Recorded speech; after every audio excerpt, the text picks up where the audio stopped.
أعوذ بالله من الشيطان الرجيم. وإنه لتنزيل رب العالمين نزل به الروح الأمين على قلبك لتكون من المنذرين بلسان عربي مبين. بسم الله الرحمن الرحيم، والحمد لله رب العالمين، والصلاة والسلام على أشرف الأنبياء والمرسلين محمد وعلى آله وصحبه أجمعين. أما بعد, assalamu alaikum wa rahmatullahi wa barakatuh. Aujourd'hui nous allons faire le dars numéro 8 et Inch'Allah nous allons voir les groupes nominaux. Les groupes nominaux, je vais vous parler de trois types que on retrouve dans les textes en arabe.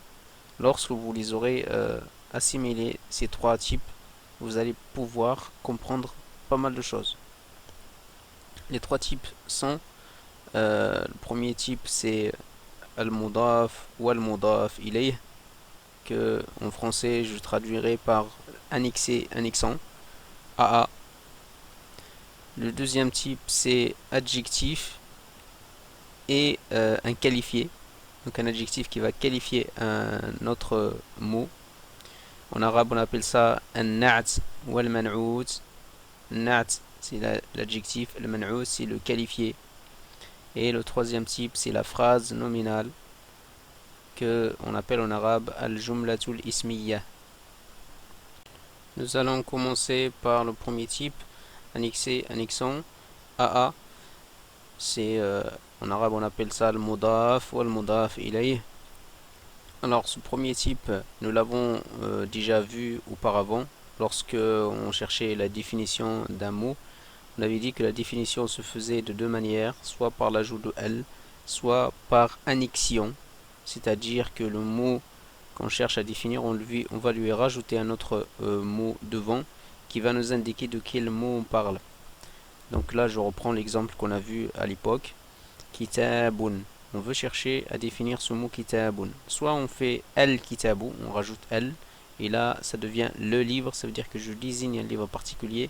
Ou alors je rajoute pas de al, mais je rajoute devant un autre mot, et ce mot là va m'aider à savoir de quel livre je parle. Donc là c'est al-muallim, le professeur, l'enseignant. Donc ça va donner kitabu al-muallimi. Et là le mot il est défini par annexion. Et ce groupe de mots on l'appelle annexé, annexant, mudaf wa mudaf ilayh. Donc deux choses à retenir sur ce type de phrase, c'est il n'y a pas de L pour le premier, parce que justement l'intérêt c'est qu'on rajoute un autre mot qui va le définir sans avoir recours au L. Et autre chose qu'on a déjà vu, c'est que le mot qu'on rajoute, il se termine par une kasra. Son i'rab se termine par une kasra. Et en fait, lors de i'rab de ce groupe de mots, on dit que kitabun mudaf et al-muallimi on dit mudafun ilayh. Mudaf wa mudafun ilayh. Lorsqu'on traduit ce type de mots, comme je l'ai déjà dit, on rajoute un 2 entre les mots. Donc le livre de l'enseignant. Le livre de l'enseignant. Donc annexé, annexant. Le premier mot, il n'a pas de L. Et le deuxième, il en a un. Mais on peut aussi faire une phrase avec sans mettre le L pour le muallim. Ça va donner kitabu muallimin, le livre d'un professeur. Mais ce qui est important, c'est que kitab ne comporte pas de L. Mais le deuxième, justement, nous aide à définir le livre. Le lien qui existe entre ces deux mots, c'est un lien de propriété. Dans un premier temps, on parlera de ça. Après, plus tard, vous aurez que le lien n'est pas forcément de propriété ou de possession, mais ça peut être autre chose. Mais pour le moment, dites-vous que le livre appartient au prof. Donc les deux mots, il y a un lien de propriété. Il y en a un qui appartient à l'autre. Un autre exemple. Miftahu as-sa'adati. Miftahu as-sa'adati. Miftahun, c'est une clé. As-sa'adatu, c'est le bonheur. lorsque je vais traduire ce type de groupe, ça va donner la clé du bonheur. Du, c'est en fait au début c'était de le bonheur. Et de le, c'est du. Donc du bonheur. Maintenant, exercice. Exercice qu'on va faire ensemble. Il faut traduire ces deux groupes de mots. Le premier c'est Rabbu al-alamina. Rabbu al-alamina. Première question, c'est quoi ce type de phrase ou de groupe? Je regarde le premier mot, il ne comporte pas de L, et le deuxième, il en comporte. Ça veut dire que voilà, le deuxième définit le premier. Donc il y a beaucoup de chances que ça soit donc annexé, annexant. Qu'est-ce que je vous ai dit d'autre? Je vous ai dit que le deuxième, il se termine par une kasra. Là, il se termine par une fatha. Il y a quelque chose qui ne va pas, non? Non, c'est normal parce que c'est un pluriel. Et je vous ai dit que le pluriel, quand on a le ya et nun, c'est l'équivalent de la kasra. Pour le pluriel, le ya et nun, c'est l'équivalent de la kasra ou de la fatha. Donc, mansoub ou majrour. Donc, ce mot-là, il est, en fait, il termine par une kasra, mais la kasra n'est pas apparente. D'accord? Donc, c'est un type annexé, annexant. Donc, lorsque je vais traduire, il faut que je mette un 2 entre les deux mots. Reste à savoir le sens de chaque mot. Rabbun. Rabbun, c'est Seigneur. Al-alamin, c'est les mondes. C'est un pluriel. Donc, c'est quoi? Le Seigneur. Et je dis bien le, parce qu'il est défini par annexion. Le Seigneur des mondes. Baytu ar-rasuli. Baytu ar-rasuli. Première remarque, bayt n'est pas défini. Et le mot après, il est défini. Et il se termine par une kasra. Donc on est en présence d'un groupe annexé, annexant. Et donc on aura le 2 qui va ressortir lors de la traduction. Reste à savoir le sens des mots. Bayt, c'est une maison. Ar-Rasoul, c'est le messager. Donc la maison du messager. La maison du messager. Donc là, on voit la correction. Si je vais vite, donc vous pouvez arrêter la vidéo pour recopier. Et c'est ce que je vous conseille, c'est que ces cours-là, essayez de les recopier dans un cahier. Ne vous contentez pas de la visualisation, mais il faut que vous gardiez une trace et que vous puissiez réviser donc en lisant vos notes. Donc là, on a fait le premier type. On va passer au deuxième type. Deuxième type, c'est adjectif et un qualifié. Na'at ou al-man'out. Na'at, c'est l'adjectif qualificatif et al-man'out, c'est le qualifié. Ça, moi, je l'appelle CC. Pourquoi CC? Parce que il y a une concordance. Moi, j'appelle aussi ce type de mot concordant, concordant, par rapport à annexé, annexant, concordant, concordant. Concordance, ça veut dire qu'il y a un accord entre les deux mots. Cet accord concerne le genre, c'est-à-dire si le premier il est masculin, l'autre aussi il est masculin, féminin, féminin. Nombre, ça veut dire que si l'un est singulier, l'autre singulier.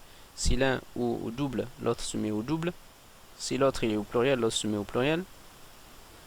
Et après il y a une concordance en terminaison. C'est-à-dire que si l'un il est marfou', l'autre il est marfou'. Si l'un il est mansoub, l'autre il est mansoub. Si l'autre il est majrour, l'autre aussi il est majrour. D'accord?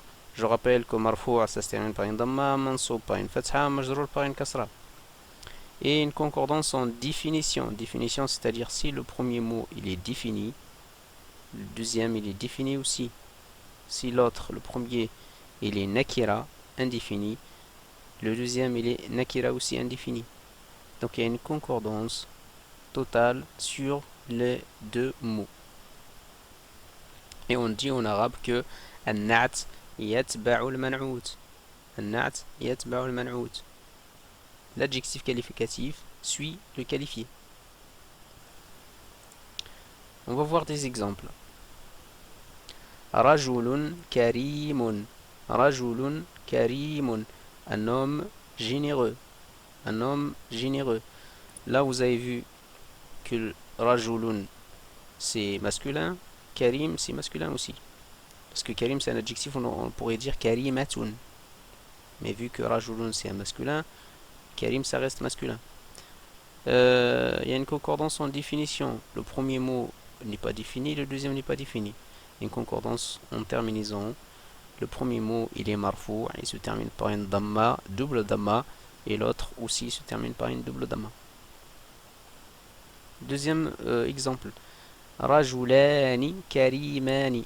C'est juste que j'ai passé le premier groupe ou au duel ou au double. Pour passer au double, on l'a vu, on rajoute alif et noun. Ça marche tout le temps ça. Enfin, alif et noun ou le ya et noun suivant justement c'est le singulier, il est marfou ou mansoub ou majrour. Ça a été déjà vu dans les cours précédents. Donc là ça donne rajulani karimani. On peut pas dire rajulani karimun. Non. Il faut qu'on concorde, qu'on fasse la concordance entre les deux mots. Si l'autre il est au double, l'autre aussi se met au double. Donc rajulani karimani. Un autre exemple. Al-manzilu al-jadidu. Al-manzilu al-jadidu.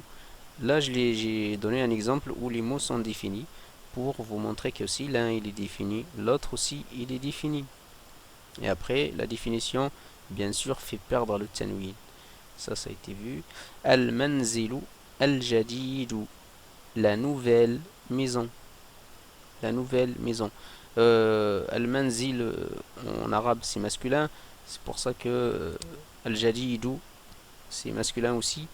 En français, le manzil c'est féminin, c'est la maison. C'est pour ça qu'on a dit la nouvelle maison. Et après, dernier exemple, as-sayyaratu al-jadidatu. Sayyaratu, c'est un nom féminin. Il se termine par une tamarbota.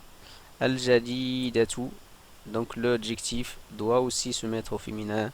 On va rajouter donc un ta. Donc as-sayyaratu al-jadidatu, la nouvelle voiture.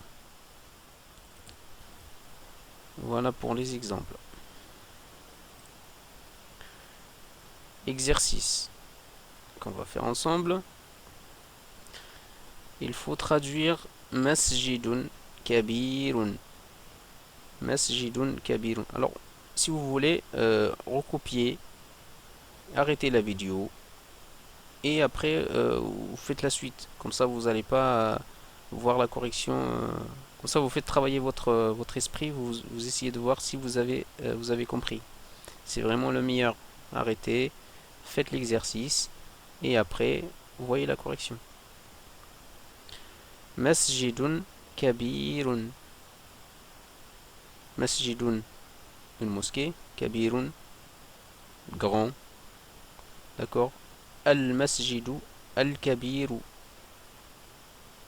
Même mot, donc même traduction. Manzilun jamilun, maison, beau. Lu'batun, un jouet. Jadidatun, nouveau, nouvelle. D'accord. Là, je vais faire la correction. Masjidun kabirun. Donc c'est un groupe qui est indéfini parce qu'il ne comporte pas de L. Donc je vais dire une grande mosquée. Et je commence par l'adjectif. Donc contrairement en arabe, donc on commence par le mot et après derrière il y a l'adjectif. En français, on commence par l'adjectif et après il y a le mot. Une grande mosquée. Al-masjidu al-kabiru. Si je définis les deux mots, ça devient la grande mosquée. Manzilun jamilun. Une belle maison. Même remarque que tout à l'heure. La maison, il est féminin en français, alors que En arabe, c'est un masculin. C'est pour ça que j'ai mis une belle maison. Lu'batun jadidatun. Un nouveau jouet. Un nouveau jouet. Et pareil, la même chose. Lu'batun en arabe, c'est féminin. Les mots qui se terminent par un ta marbota comme ça, en général à 80%, c'est des mots féminins. Il y a des exceptions, mais si vous prenez ça comme remarque, déjà vous allez pouvoir identifier pas mal de mots qui sont féminins. Je vais passer au troisième type. Le troisième type, c'est la phrase nominale. Phrase nominale, on peut mettre le bigramme PN. Phrase nominale, donc c'est deux mots. Le premier mot nous renseigne sur de quoi on parle. De quoi on parle. Le mot nous donne l'information sur on parle de quoi. On parle d'une maison, on parle d'un marché, on parle d'une voiture, on parle d'un homme, on parle d'une religion, on parle. Donc le premier mot, de quoi on parle. En arabe, on l'appelle al-mubtada. Al-mubtada. Le deuxième mot nous donne une information sur le premier mot. Al-khabar. En arabe, al-khabar, l'information. Le premier, donc c'est le mubtada. C'est de quoi on parle. Et le deuxième nous donne une information sur le premier mot. Khabar. Et lorsqu'on traduit, le verbe être apparaît entre les deux mots. Donc ça fait EST si c'est singulier et SONT si c'est pluriel. Donc cette phrase-là, en fait, lorsqu'on va la traduire contrairement aux autres, il y aura un verbe qui va apparaître en français. C'est pour ça qu'on appelle ça phrase nominale. Les autres, on n'a pas appelé phrase. On a dit c'était les groupes de mots. Je pense que c'est pour ça. C'est parce que lorsqu'on traduit, il y a un verbe qui apparaît en français. En tout cas, c'est des moyens mémotechniques, je vous le donne, mais même si c'est pas vrai, au moins ça vous aide à retenir. On va voir des exemples, ou un premier exemple. Phrase nominale, PN. Al-masjidu kabirun. Al-masjidu kabirun. Le premier, il est défini. Donc ça, c'est très très important. Le premier, il est défini. Contrairement au premier type de phrase, où on a vu que annexant, le premier n'est pas défini, et qu'on cherchait à le définir en rajoutant un autre mot devant. Celui-là, il est défini. Et c'est le mubtada. Donc, al-masjid, la mosquée. Donc ça nous renseigne sur sur quoi on parle. On parle de la mosquée. Et le deuxième, il est non défini. Il n'est pas défini le deuxième. Et ça nous donne une information sur le premier. Et donc, en traduction, il y a le verbe être qui apparaît entre les deux mots. La traduction nous donne la mosquée est grande. La mosquée est grande.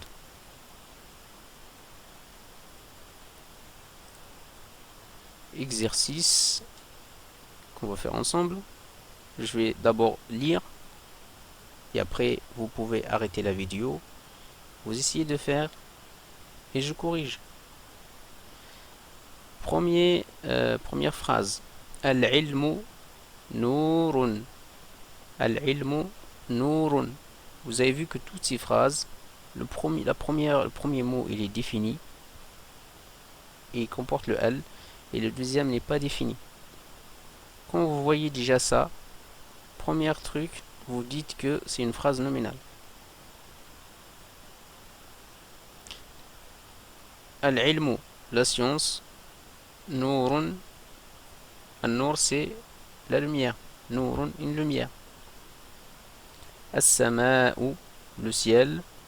Safiyatun, clair, dégagé. As-souqu, le souk. Kabiratun, grande.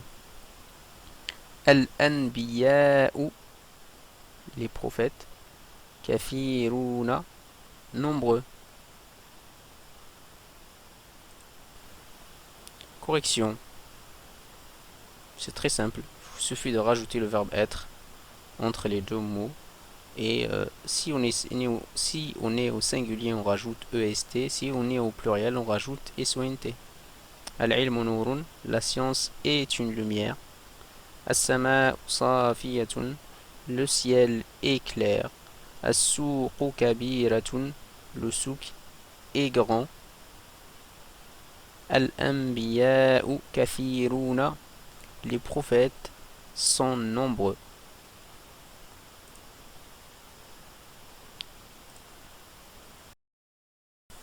Dans la suite de la phrase nominale, on va parler d'un verbe qui s'appelle kana. Kana, on va parler de kana et ses sœurs. Kana, c'est un verbe qu'on assimile donc au verbe être en français. Donc kana, passé composé, yakunu ou présent. À l'impératif, kun, qu'on n'a pas encore vu l'impératif, kun.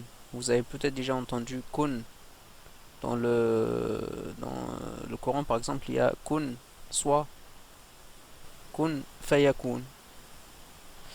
Kana yakunu. Je vous présente aussi la conjugaison donc de ce verbe parce que c'est un verbe. Je sais pas si on a déjà dit ça, mais les verbes, lorsqu'ils comportent un alif ou un wa ou un ya, on dit que c'est des verbes irréguliers. Fi'al mu'tal, un verbe un peu malade, c'est-à-dire qu'il n'obéit pas aux règles. Donc, je vous donne la conjugaison des premiers pronoms. Donc, kuntu, j'étais. Kunta, tu étais. Kunti, tu étais, au féminin. Kana, donc huwa, lui. Kanat, elle était. Et après, au présent, akunu, takunu, takunina, yakunu, takunu. Regardez-le une fois, essayez de l'apprendre et vous allez voir que c'est intuitif, ça va venir. Chaque fois que vous allez le voir, vous allez le reconnaître. Ensuite, qu'est-ce que on va voir à propos de kana? Lorsque kana rentre sur une phrase nominale, donc c'est deux mots, qu'est-ce qui se passe? Alors, le premier mot devient marfou', ça veut dire qu'il va se terminer par une damma. Et on l'appelle le nom de kana, ism kana. Et le deuxième mot devient obligatoirement mansoub et on l'appelle l'information de kana, khabar kana.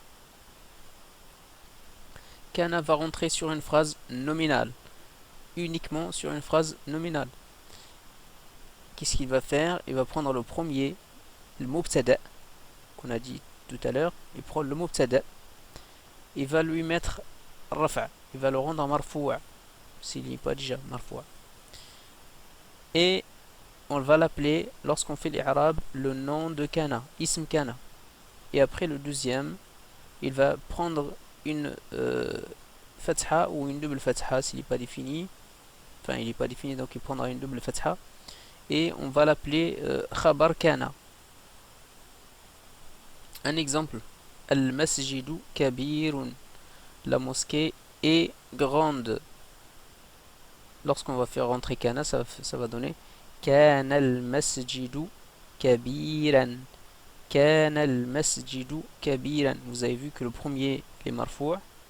Lorsqu'on va faire l'Arab, on va dire que kana c'est fi'al mad naqis. المسجد اسم kana, le nom de kana. كبيرا خبر kana. Exemple. Donc pour les exercices, les exemples, on va reprendre les phrases qu'on a vues tout à l'heure, donc lorsqu'on a parlé de la phrase nominale, et on va essayer de rentrer kana sur ces phrases. Al-ilmu nurun, as-sama'u safiyatun, as-souqu kabiratun, al-anbiya'u kathiruna. Lorsqu'on va faire rentrer kana sur ces phrases, je vous demande donc d'arrêter la vidéo, de le faire. Et après, vous allez voir la correction. Moi je vais faire la correction. Lorsque je vais rentrer kana, bah, ça va donner kana al-ilmu nouran. L'ilm, il est marfou', nour, il est mansoub. Et vu qu'il n'est pas défini, il prendra double fatha. Kana al-ilmu nouran. Et en traduction, le EST, le verbe être au présent, est renvoyé à l'imparfait. Kana al-ilmu nouran. La science était une lumière. كانت السماء صافية. Alors j'ai dit kanat et non kana parce que sama c'est féminin. Et donc c'est la troisième personne féminin. Kanat. كانت السماء صافية. Le ciel était clair. كانت السوق كبيرة. Pareil, souk c'est féminin en arabe. Donc c'est كانت السوق كبيرة. Le souk était grand. كان الأنبياء كثيرين. Les prophètes étaient nombreux. Par contre, là, sur kafirina, avant c'était kafiruna. Et là, vu que le mot kafirina ou kafiruna, c'est un pluriel. Donc, le pluriel pour faire nasb, pour faire le fatha en tant que terminaison, c'est le ya et nun qu'il faut choisir, et non pas le waw et nun. Donc kafirina, ça je vous renvoie à ce qui a été vu au cours précédent. Alors maintenant qu'on a vu le travail de kana sur la phrase nominale, il faut savoir que le titre de cette partie-là du cours c'est kana et ses sœurs.